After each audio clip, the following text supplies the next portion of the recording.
ಶಿವಮೊಗ್ಗದಲ್ಲಿ ಐಸಿಸ್ ಭಯೋತ್ಪಾದಕರ ಜೊತೆ ಸೇರಿಕೊಂಡು ವಿಧ್ವಂಸಕ ಕೃತ್ಯಕ್ಕೆ ಸಂಚು ನಡೆಸಿದ ಆರೋಪದಲ್ಲಿ ರಾಷ್ಟ್ರೀಯ ತನಿಖಾ ದಳದಿಂದ ಬಂಧಿತನಾಗಿದ್ದ ಅರಾಫತ್ ಅಲಿಗೆ ಎನ್ಐಎ ವಿಶೇಷ ನ್ಯಾಯಾಲಯ 6 ವರ್ಷಗಳ ಕಠಿಣ ಶಿಕ್ಷೆ ವಿಧಿಸಿ ತೀರ್ಪನ್ನು ನೀಡಿದೆ.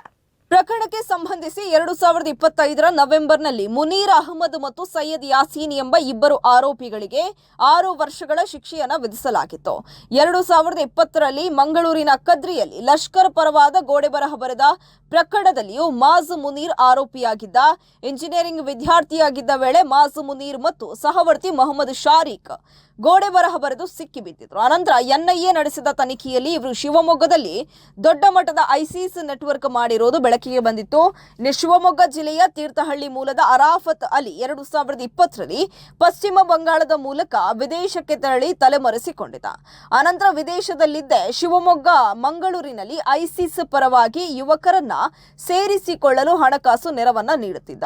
ಇನ್ನು ಕ್ರಿಪ್ಟೋ ಕರೆನ್ಸಿ ಮೂಲಕ ಹಣಕಾಸು ಪೂರೈಕೆ ಮಾಡುತ್ತಿದ್ದು ಅದನ್ನ ಮಾಜ್ ಮುನೀರ್ ಮತ್ತು ಶಾರೀಕ್ ಇನ್ನಿತರು ಸ್ಥಳೀಯ ಕರೆನ್ಸಿಗೆ ಪರಿವರ್ತಿಸಿ ಐಸಿಸ್ ಚಟುವಟಿಕೆಗೆ ಬಳಸಿಕೊಳ್ಳುತ್ತಿದ್ರು.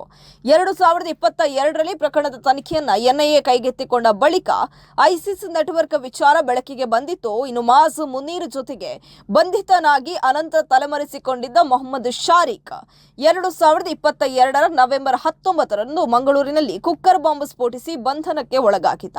ಇವರೆಲ್ಲರಿಗೂ ಅರಾಫತ್ ಅಲಿ ಮತ್ತು ಅಬ್ದುಲ್ ಮತೀನ್ ತಾಹಾ ಹಣಕಾಸು ನೆರವನ್ನ ನೀಡುತ್ತಿದ್ರು. ಕೆನ್ಯಾದಲ್ಲಿದ್ದ ಅರಾಫತ್ 2023 ಸೆಪ್ಟೆಂಬರ್ನಲ್ಲಿ ದೆಹಲಿ ವಿಮಾನ ನಿಲ್ದಾಣಕ್ಕೆ ಬಂದಿದ್ದಾಗ ಪೊಲೀಸರು ಆತನನ್ನ ಬಲೆಗೆ ಕೆಡವಿದ್ರು.